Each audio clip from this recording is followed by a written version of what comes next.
from that particular fact. Maybe I would agree with you that the women MP position should be treated like the parliamentary ones by making sure that there is adequate resources given to the women MPs so that their representation and their participation can be much more effective than what it is at the moment. I think those are the issues you raised. Yes, gentlemen? And then there is a lady behind there. Mheshimiwa, I heard you speaking about economy. I never heard you speaking of security. Our people are dying like a chicken every day. I've been slaughtered by these people called the devils, Al-Shabaab. What is your opinion, Mr. Deputy President? My speaking about the economy was deliberate. It was very deliberate. Because I believe very strongly that part of what makes our young people available for recruitment into terrorist networks is because they have no opportunities. In fact, in America, we were having a conversation, and Ababu Namwamba was telling us about a situation where young people in Budalangi were actually being recruited into terrorist networks. Not because of any other reason. It is because economic opportunity is not available to them. Part of dealing with the economy and making sure that we have jobs, we will dry the wells of where the terrorist network get the young people they recruit.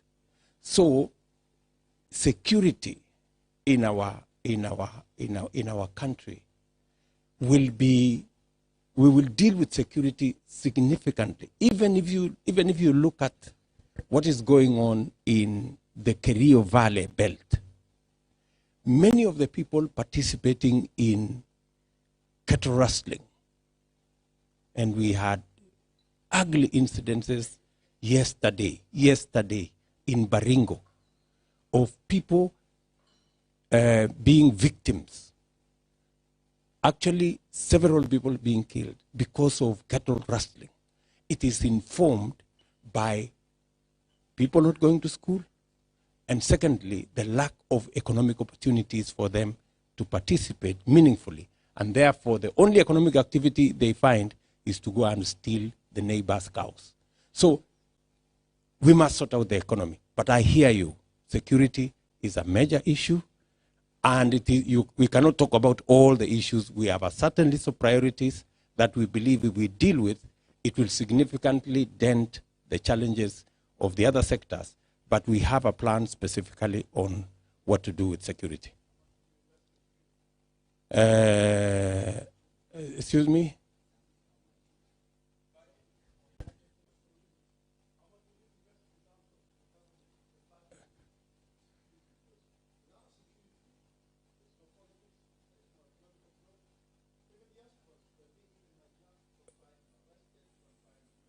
You see, when you are dealing with the whole space of economic development, even just having a proper road goes ahead to make sure that you reduce incidences of insecurity.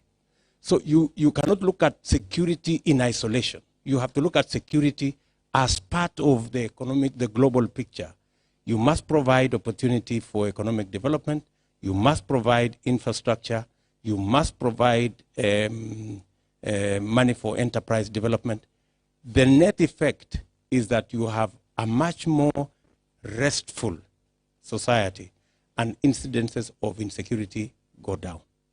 But that is a very fair engagement. Security is going to be part of our plan, but as a matter of priority, we believe it can be dovetailed into the whole economic development agenda. Thank you. One last one, the lady there. Okay, maybe we allow everybody to ask their question. And then... Oh, hello, good afternoon, Mr. President. Yes. Right. I just want to say you've come to Europe and America and you found all these brilliant brains. So I don't want you to go back and then it's a chapter closed. Okay? I want us to have a structure that begins from now, that involves the diaspora. It can be a voluntary program. Some people can say, I'll have a month to go to Kenya. I can come and be a part of a certain program that we create that involves all these people. Because these people, if you say to them to go to Kenya, most of them can pay their own trips. Yes. But they want to be part of a structure that is honest as they work in this country in an honest way. Because they've been giving their views, which most of you see. But I can trust these people more than I can trust anyone in Kenya. Because if they say you're not going to take anything by stealing, I know they will stick by that word. So if you say in places that these people are trying to, you know, they can volunteer to protect those votes or to help, thank you. We will do that. Thank you. Thank you, madam. There is another lady behind there. I think just allow everybody to speak. Yes. And good evening, everybody. And I hope everybody here represents their communities, wherever we are in Kenya. I'm representing my community, and I really appreciate your hard work. Thank you, Your Excellency, the President. I believe you are already President. And my question is, and how will your government ensure that women will have an equal chance to make something useful their lives? For example, any system that will be put in a place to celebrate women. For example, did you have any plan for women? Because from Northeastern. Thank you. Yeah. Thank you. There is another His lady Excellency, there. we will collect the questions and we send them to you through the chair so we can allow you to go for your next meeting. No, let's allow the gentleman there who is lifting up his hand. He can say something. Thank you, Your Excellency. My one is just an observation. Last year I was in Kenya. I run a security company, and I was looking for a car, the Probox. The car that I got was about 100 to 150 kilometers. And that's the newest car you can buy in Kenya. Here we have cars which are like 50,000 miles on the clock, and yet we are not allowed to take them to Kenya. So why are we having an age limit when you are importing and exporting cars? Can you, when you go to the State House, can you scrap that as well, please? Okay. There is a lady there who has something to say.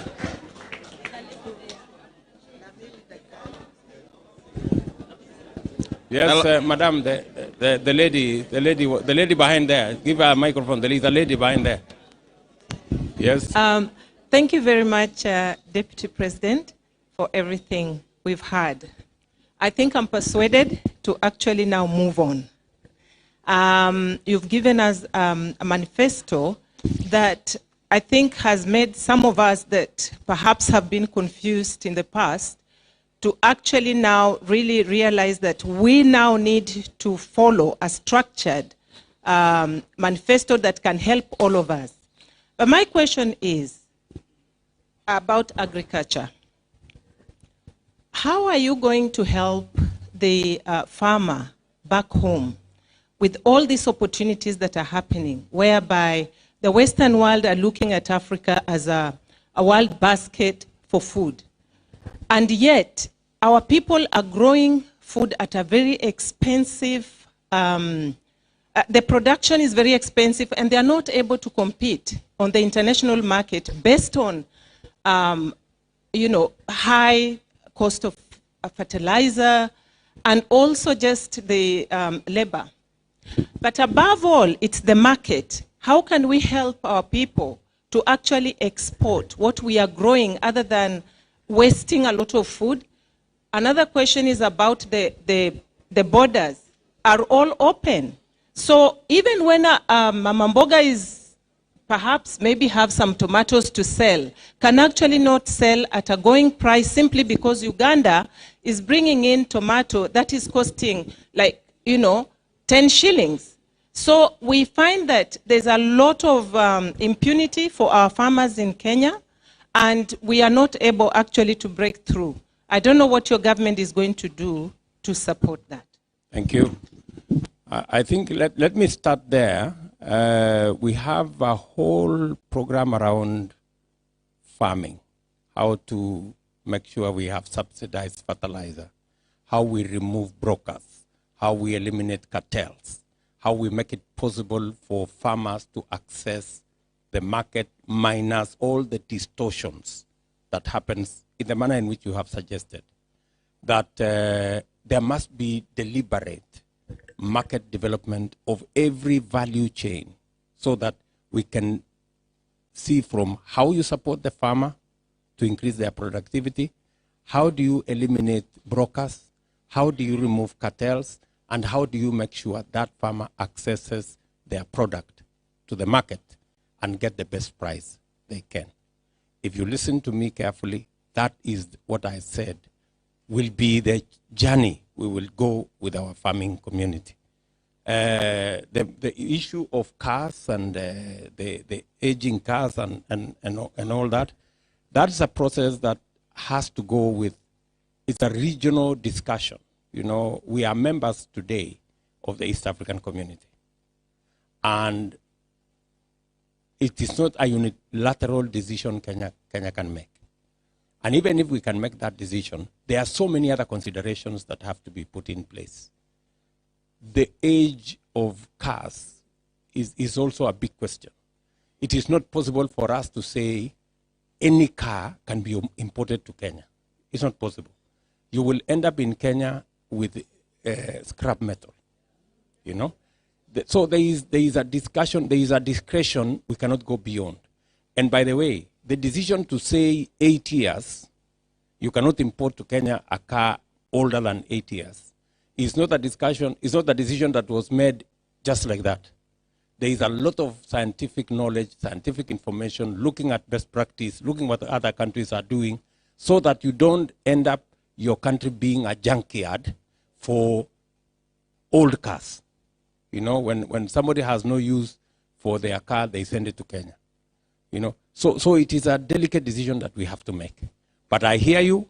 We can have that conversation going forward. We have a whole comprehensive, madam, we have a whole comprehensive issue about women. Women, we believe, form a very critical mass, not just of voters, but they also must be leaders. We are making it possible for as many women as possible to participate in our elections.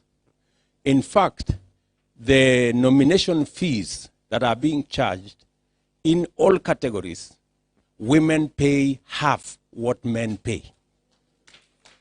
Because we want to make sure there are more women contesting for these elections. So we will continue to make it that much possible for women to participate. And for your information, we have taken the decision that any candidate who engages in violence against women will be disqualified automatically. If anybody wants to fight, go and fight fellow men. If you must fight, but you cannot fight women. And we have made it categorical, and it is part of our regulations. So we are continuously creating the environment for women to participate in our leadership. And as you have heard me talking to that gentleman there, we will continue to make it a priority for affirmative action to be part of our campaign, so that we can have more women represented in leadership until the day we elect as many women as men. Before we get there, we must continue making it possible for women to participate in leadership. I think I am sorry we have to close it because we are already at 9 o'clock. His Excellency. So thank you very much. Thank you very much. Thank you, everyone. If you remain seated, because there is a small gift that His Excellency is about to receive, and we also remain seated so that he can be the first one to leave the building.